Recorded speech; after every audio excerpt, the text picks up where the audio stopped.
Assalamualaikum warahmatullahi wabarakatuh. Halo semuanya, perkenalkan nama saya M. Rafitri Sakti Makayasa dari kelas 10-12.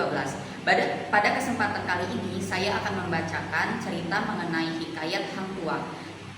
Sebelumnya, apakah kalian tahu pengertian cerita hikayat? Cerita hikayat adalah kisah sastra Melayu berbentuk prosa yang berisi cerita, undang-undang, dan silsilah. Cerita hikayat biasanya menceritakan kehidupan istana, mukjizat, hal gaib, dan kehebatan tokoh. Nah, sekarang ngerti kan apa itu pengertian cerita hikayat? Langsung aja kita simak cerita yang akan saya bacakan yang berjudul Hang Tuah. Alkisah, di sebuah perkampungan bernama Sungai Duyong, hiduplah sepasang suami istri bernama Hang Mahmud dan Dam Merdu. Mereka dikaruniai seorang putra yang dinamai Hang Tuah. Sejak kecil, Hang Tuah menunjukkan tanda-tanda keistimewaan dan memiliki 4 sahabat karib yang selalu bersamanya, yaitu Hang Jebat, Hang Kasturi, Hang Lekir, dan Hang Lekiu. Kelima pemuda ini pergi menuntut ilmu, persilatan, dan kerohanian dari seorang guru sakti di Gunung Ledang yang membuat mereka menjadi pendekar yang mahir. Ketenaran 5 bersaudara ini bermula ketika di pusat pasar Melaka terjadi kekacauan yang disebabkan oleh sekelompok orang yang mengamuk. Dengan gagah berani, kelimanya maju dan menumpas kekacauan tersebut, menyelamatkan banyak nyawa. Berita kepahlawan ini sampai ke telinga Sultan Melaka. Sultan yang terkesan dengan keberanian, mereka memanggil kelima pemuda itu ke istana dan melantik mereka menjadi pegawai istana. Dan Hang Tuah secara khusus diangkat menjadi Laksamana, Panglima Laut. Berkat kecakapannya yang luar biasa sebagai Laksamana, kesetiaan Hang Tuah kepada Sultan tidak pernah goyah, di mana ia bersumpah takkan Melayu hilang di dunia, yang mengandung makna kesaktian mutlaknya kepada raja dan bangsanya. Ia melaksanakan banyak tugas penting termasuk misi diplomatik ke Majapahit. Di sana ia berduel melawan pendekar sakti bernama Taming Sari dan berhasil mengalahkannya. Berkat kemenangannya, Hang Tuah dihadiahi keris Taming Sari yang terkenal sakti, membuat kekuatannya semakin tak tertandingi.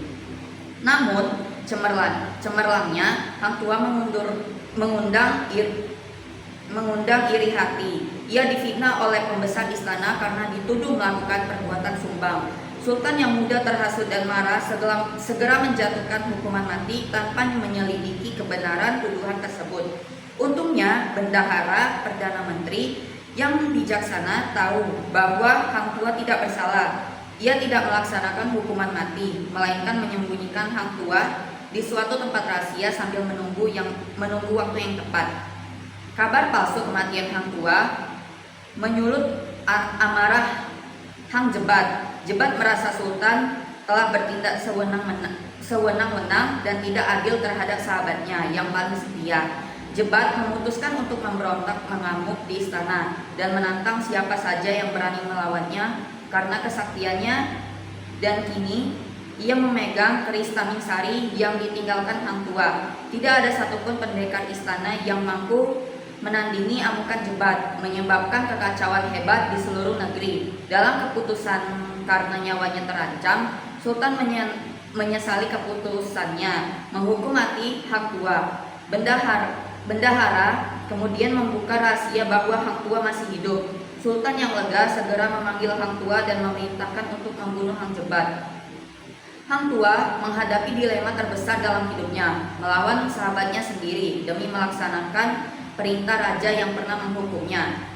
Dengan memegang teguh prinsip kesetiaan kepada raja di atas segalanya, Hang Tuah menerima perintah itu. Pertarungan epik antara 2 sahabat karib yang sama-sama sakti pun terjadi di istana. Setelah pertarungan yang berlangsung selama 3 hari 3 malam, Hang Tuah berhasil merebut kembali keris Taming Sari dan menikam Hang Jebat. Jebat wafat dikenal oleh sebagian orang sebagai pahlawan yang menuntut keadilan, sementara Tuah tetap dikenang sebagai lambang kesetiaan. Setelah peristiwa tragis itu, Hang Tuah dikembalikan ke kedudukannya sebagai Laksamana. Ia terus mengabdi kepada Sultan Melaka, menjalankan tugas-tugas penting akhir riwayatnya.